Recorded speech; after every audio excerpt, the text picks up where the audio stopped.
Olá, estamos de volta com mais um programa em análise com o tema Setembro Amarelo. Setembro Amarelo, um mês no qual nós comemoramos, na verdade, uma luta, né? O falar, a luta pelo falar. É um mês que eu falo que é uma comemoração porque é uma vitória falar sobre esse tema, falar sobre o suicídio, que ainda, apesar de estar sendo dito, sendo divulgado, ainda é um tabu. Nós vivemos em tempos difíceis, onde as pessoas não sabem lidar com as diferenças. E a pergunta inicial para vocês que estão nos assistindo, que têm nos acompanhado, como você tem tratado as pessoas ao seu redor? De que forma que você tem observado as pessoas que convivem com você? Ou até mesmo aquelas que você não conhece, mas por algum motivo passam desapercebida, em momentos que, naquele momento, são momentos decisivos na vida dela. Quantas vezes pessoas são salvas porque alguém esteve atento? Quantas vezes pessoas, ao tentar um suicídio, ao tentar se jogar de uma ponte, ela teve uma mão estendida. Então, nós vivemos num dia a dia no qual nos impulsiona a correr atrás de várias coisas e não temos tempo para parar. E nós não buscamos a praticidade para lidar com o ser humano, mas muitas vezes buscamos a praticidade para lidar com as coisas do dia a dia. Porém, com o ser humano é diferente. É necessário você entender que quando se trata de pessoa, de ser, de uma pessoa que precisa de ajuda, ou até mesmo daquela que não precisa de ajuda, você precisa estar atento, porque se trata de relacionamento. Então, quando se trata de pessoa, cada um é único na sua essência. É por isso que devemos estar atentos, é por isso que existe a empatia. Se a empatia fosse uma pessoa, ela seria extremamente gentil, ela seria extremamente cuidadosa. A empatia, ela não faria comparação com o outro, porque muitas vezes nós não entendemos uma situação, não entendemos a forma que o outro tem de ser único, por ser diferente das minhas crenças, ou até mesmo pensar ou confessar algo que está relacionado àquilo que eu acredito, mesmo assim, essa pessoa é diferente de você. Então, saiba lidar com as diferenças, busque a empatia, busque olhar para o outro com um olhar diferente. Porque cada um tem a sua essência, uma forma de olhar o mundo, né? E hoje, o nosso psicanalista, Orivaldo, estou muito feliz de estarmos hoje abordando esse tema, Orivaldo. Muito prazer de estar aqui com você mais uma vez, abordando um tema tão delicado que é sobre o suicídio, que quase não se fala, né? Sim, é um tabu, né? É muito difícil falar sobre suicídio. E eu queria que você falasse um pouco a respeito dessa nossa estatística, né? Que no Brasil ele se encontra em 8º lugar no mundo com o suicídio, de pessoas que se suicidam. Eu que agradeço essa oportunidade de estar mais uma vez aqui, né? Eu sei que esse programa tem alcançado muitas vidas, muitas pessoas, até mesmo fora do país. E é um prazer mesmo, né? Daniela, essa sua introdução já é uma sinopse, né, do que vai ser tratado aqui nesse momento. Essa estatística é assim, ó. 4 segundos. Uma pessoa no mundo tirou sua própria vida. Enquanto nós estamos aqui, ó, mais uma pessoa tirou sua própria vida. E qual é o motivo de tudo isso? A estatística é alarmante. Ainda que estão dizendo que com relação ao ano passado, ela diminuiu, mas ainda é bastante alarmante. E a pergunta que eu deixo no ar, nós estamos inertes? Nós estamos alheios a tudo isso? Ou nós vamos esperar que isso aconteça no nosso meio? será que nós estamos deixando a desejar nessa área? Eu acredito que, como eu falei no início, nós muitas vezes deixamos de perceber o outro, deixamos de considerar o outro porque também não queremos lidar com o outro. Porque tudo que é desconhecido, de uma certa forma, gera em mim uma repulsa, um incômodo. Então, a ministra Damares, ela declarou há pouco tempo que os jovens não estão sabendo lidar, os jovens de hoje, crianças e jovens. Quando a gente fala de criança, é criança de 5, 6, 7 anos de idade, que se estende para a adolescência. Não estão sabendo lidar com seus conflitos, com o seu dia a dia. E quem ajuda essas crianças? Quem seriam essas pessoas responsáveis para ter um outro olhar por essas crianças? Quem seria? Se não é aqueles que são responsáveis, um tutor, um pai, um amigo, um professor. Então, quando a gente se depara com uma estatística como essa, é de chorar.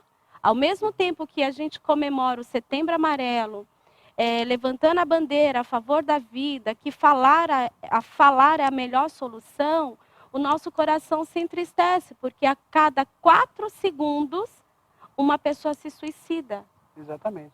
Quando você fala, Daniela, de tempos atrás, do jovem de hoje, Uhum. é muito importante a gente frisar que tempos atrás, o jovem e adolescente, ele não tinha tanto recurso, ele não tinha tanta motivação para ir para um lado ruim, para um lado pior. Uhum.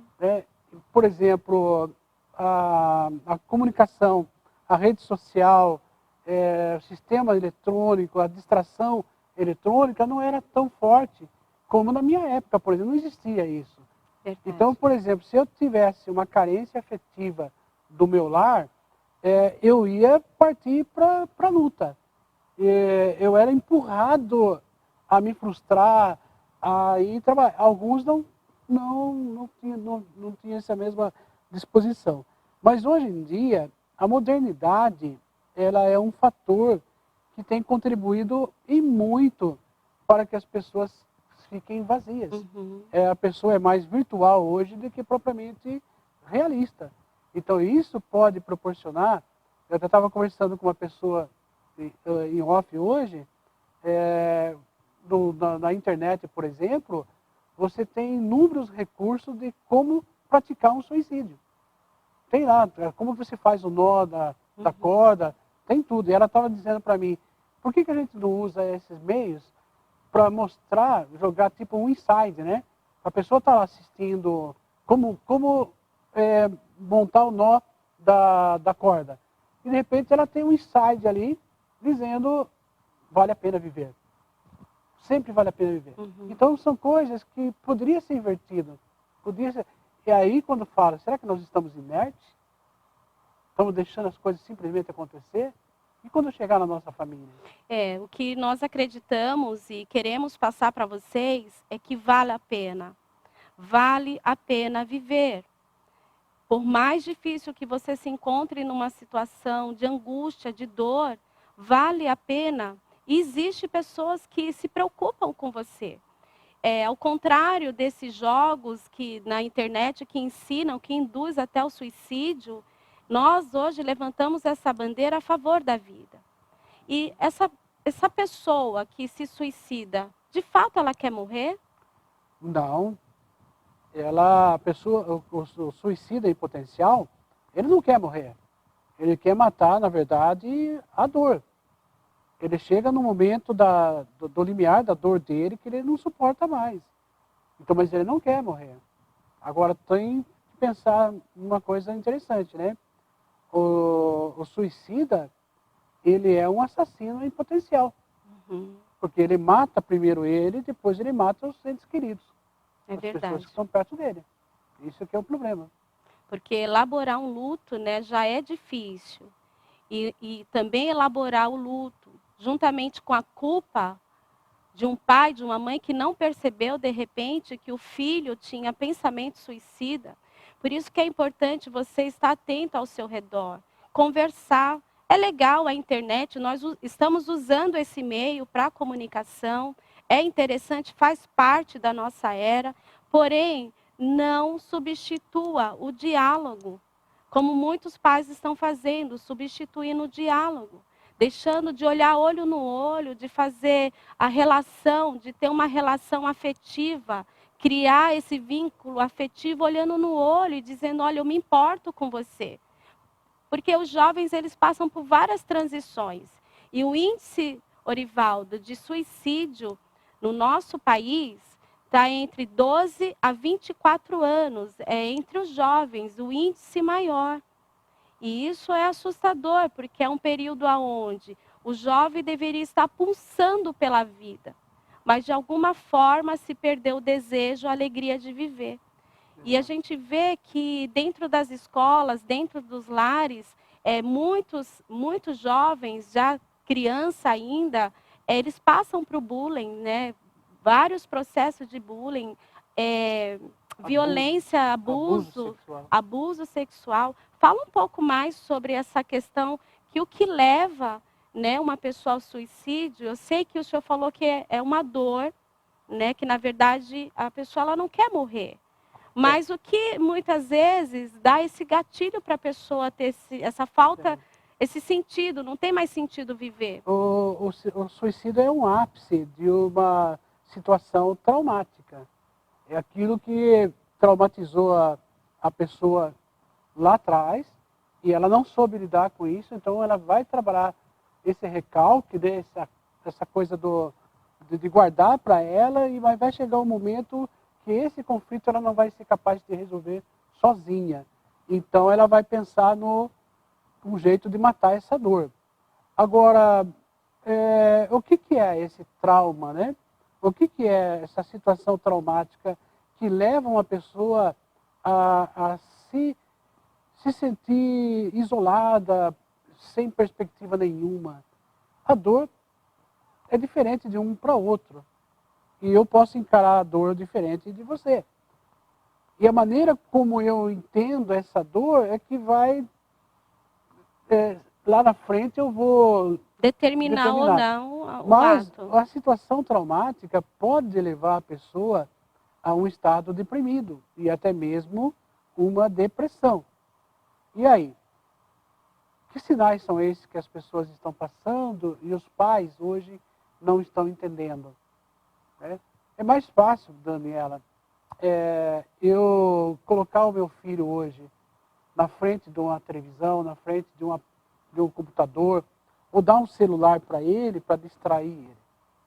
E não ter um tempo para ouvir meu filho, para conversar com ele, para entender o que está acontecendo com ele.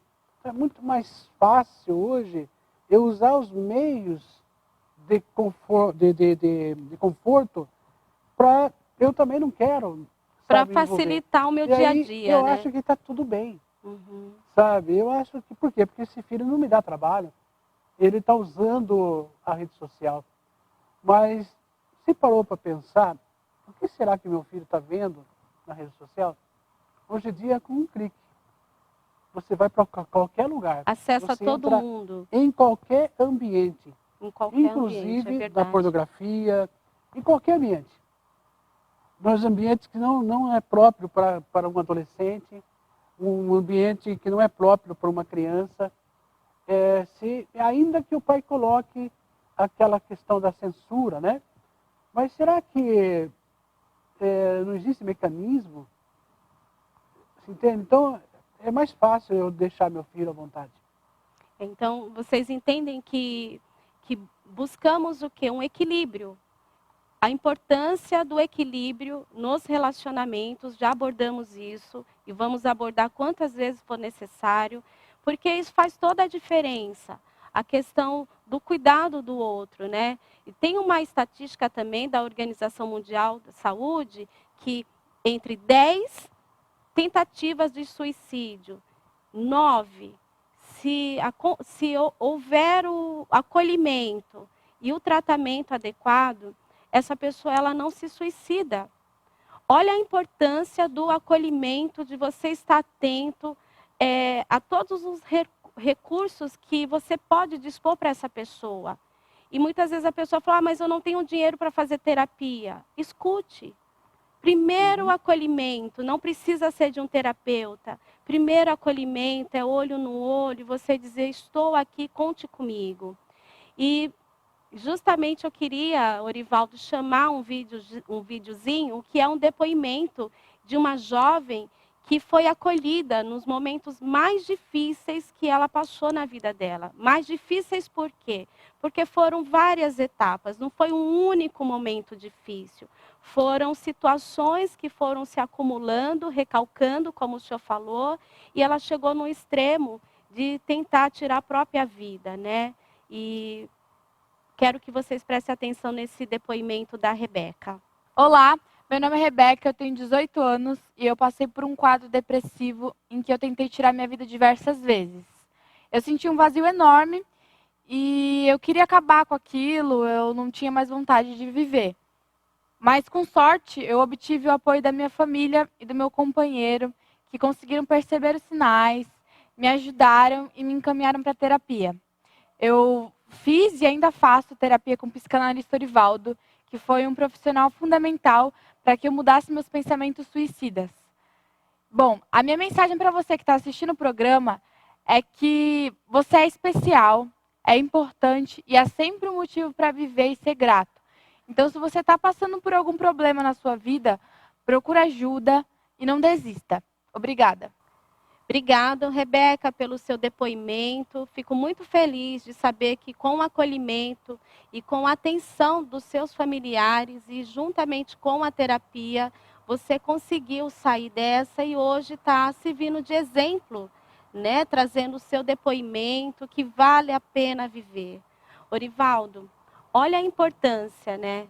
Sim. Desse acolhimento. A família, o familiar, eles estiveram atento a alguns sinais, né? Sinais de Exatamente. mutilações. Gente, são sinais que são... Alguns não se percebe logo de início, mas tem uns que vocês precisam estar atento. Porque eu já ouvi uma frase, Orivaldo, que já falaram para mim assim, quem quer se matar, se mata. Mas a pessoa, na verdade, ela não quer morrer. Ela tem algumas atitudes, e essas atitudes a gente sinaliza como a busca da ajuda.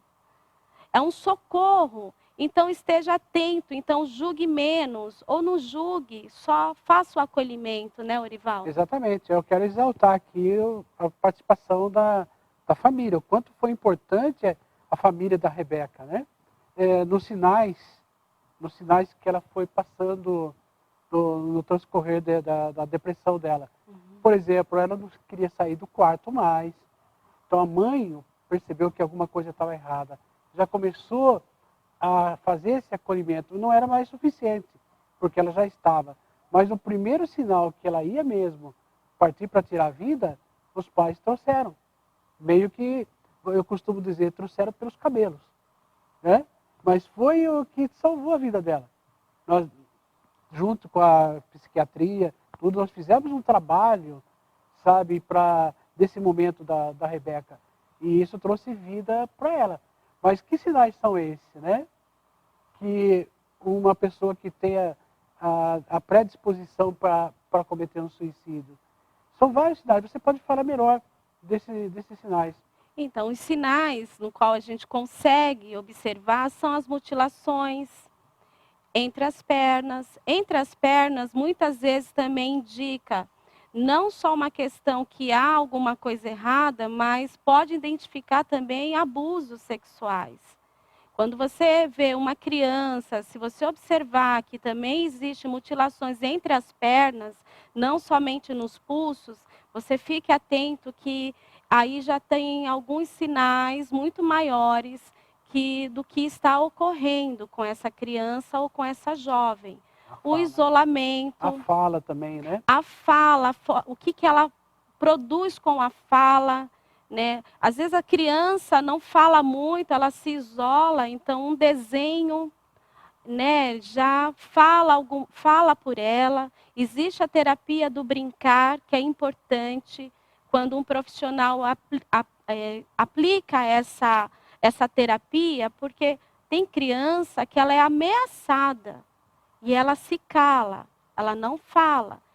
Porém, na terapia do brincar, no simples fato de estar brincando, um bom profissional consegue ajudar essa criança a sair de um quadro de depressão, porque existe suicídio com crianças até de 2, 3 anos de idade.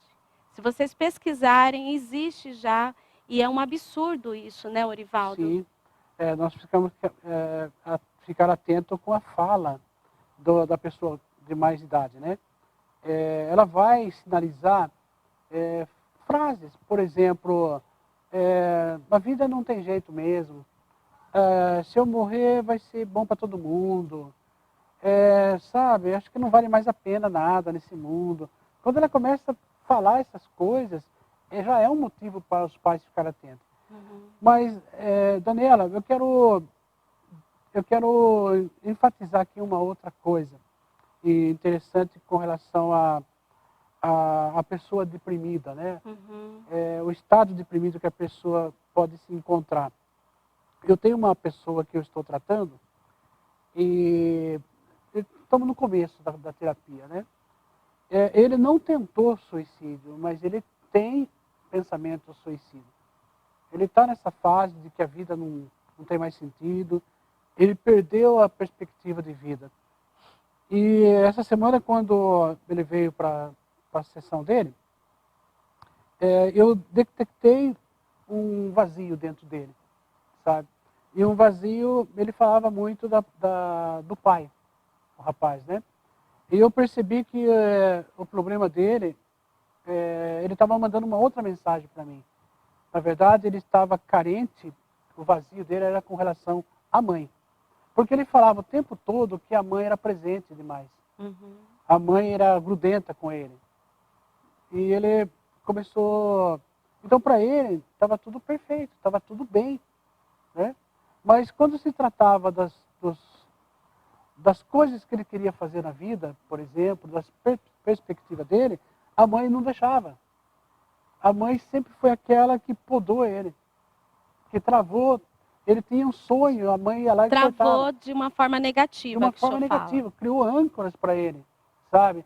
Então ele foi perdendo, o pai já era mais motivador, mas ela era o que destruía a motivação.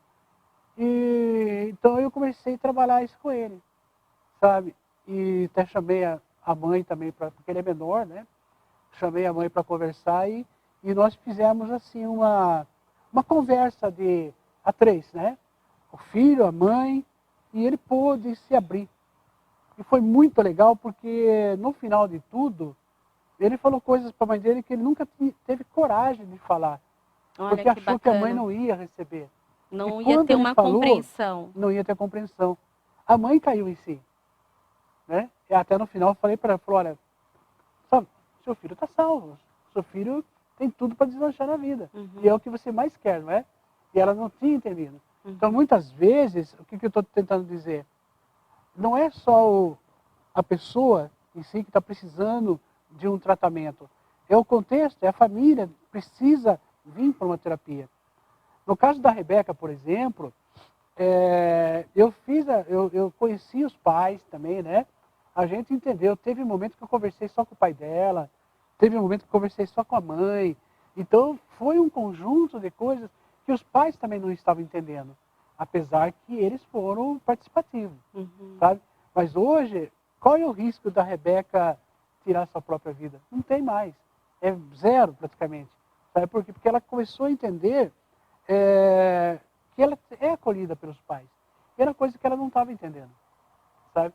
Então é muito legal essa questão do acolhimento, né? Mas o que é um acolhimento, na verdade? Será que é você dar tudo para o seu filho? Você está acolhendo ele? Ou você está você está impedindo ele de ter frustrações? E aí chega lá no mundo, quando ele depara com os desafios, não sabe lidar com as frustrações. Porque é o que foi que a ministra Damares falou, que as crianças e os jovens não estão sabendo lidar com as suas angústias, com as suas frustrações, porque são crianças e adolescentes que pouco ouviram não, mais ouviram sim por um acomodismo, por ser mais fácil, enfim, tudo aquilo que nós já estamos, né, falando já há algum tempo, a importância do relacionamento, a importância do ouvir, a importância do falar. Tudo tem o seu tempo. Então, dentro desse tempo, pais, esposos, esposas, fiquem atentos. Percebam, O diálogo. percebam, né, o tempo, o momento certo para esse diálogo, porque tem um momento certo também, né? Às vezes a gente quer sair falando o que acha, jogando 4 pedras na pessoa e falando, ah, isso é frescura, eu te dei tudo, mas volto a te dizer, que tudo é esse? Um dia um paciente falou, eu daria tudo que eu tenho, que eu ganhei dos meus pais, por um forte abraço. É triste isso, né? É triste. Eu preferia que meu pai me abraçasse mais e desse menos para mim. Olha só o valor, né? Os valores que é isso, exatamente isso resume tudo. Os nossos jovens, os nossos adolescentes, as nossas crianças, eles não querem os jogos eletrônicos, eles não querem ser high-tech, eles não querem o conforto. Eles trocariam tudo por a maternagem, por o abraço, por a mãe presente, o pai entendendo, sabe? O senhor já quer fazer suas considerações baseado no que o senhor já está nos falando a respeito da importância desse acolhimento? Sim, o importante é que as crianças... Olha, eu vou deixar uma coisa não muito motivadora, mas pegue o lado bom disso. Por mais pai e mãe que você faça no termo de afeto para o seu filho, ainda assim vai correr o risco de ele não entender que ele está sendo aceito. Porque isso é uma questão de subjetividade. Não é culpa da mãe, não é culpa do pai. Mas se existe um conflito, o mínimo que você pode fazer é ser participativo afetivamente. Não é ser participativo no cotidiano do teu filho, mas ser participativo afetivamente. O que é ser participativo na vida do seu filho? É você sentar no sofá, ainda que seu filho esteja com 17 anos e com 1,90 m de altura, é você falar, filho, senta aqui, deita aqui que eu quero catar os seus piolhos aqui, eu quero fazer um cafezinho. É isso que uma criança, um menino de 17 anos deseja da mãe. O menino, a menina então é do pai, sabe? É quando nós começarmos a nos ligar, sabe? Que o afeto é muito mais importante do que os bens materiais, as coisas materiais, talvez nós tenhamos menor suicídio, um índice menor de suicídio. Orivaldo, obrigada por mais uma vez estar aqui conosco. Eu tenho um imenso carinho pelo senhor. O senhor tem agregado valores importantes, não só na minha vida, mas na vida de todos aqueles que têm nos acompanhado. E você que tem nos acompanhado, deixe suas sugestões, deixe seus comentários, dúvidas, se houver. Entre em contato conosco, o nosso endereço do Instagram, Facebook, vão estar aparecendo aí para vocês, aí na telinha. Então, não deixe de ser participativo, porque a sua sugestão, o seu comentário é algo que é muito importante para nós, não só para o nosso crescimento, mas também, às vezes, é uma dúvida que o outro tem e não faz. Por alguma vergonha, ou porque acha que não deve. Porque acontece isso, gente. Nos bastidores, as pessoas nos chamam, no particular, para falar muitas coisas, não só para parabenizar, mas também para falar das suas angústias, de como se sente em relação a determinados assuntos que são abordados. Então, não deixe de compartilhar esse vídeo. Esse vídeo é um vídeo assim que eu estou fazendo com muita alegria, porque eu sei que nós estamos colaborando para um mundo melhor, para uma sociedade melhor, porque é aquilo que nós acreditamos. E você que não tem com quem falar, existe um centro, né, a favor da vida, que o número é 188, E você pode ligar lá, você vai falar com um profissional que vai te atender e vai te ouvir. Falar ainda é a melhor solução. Até mais. Até mais.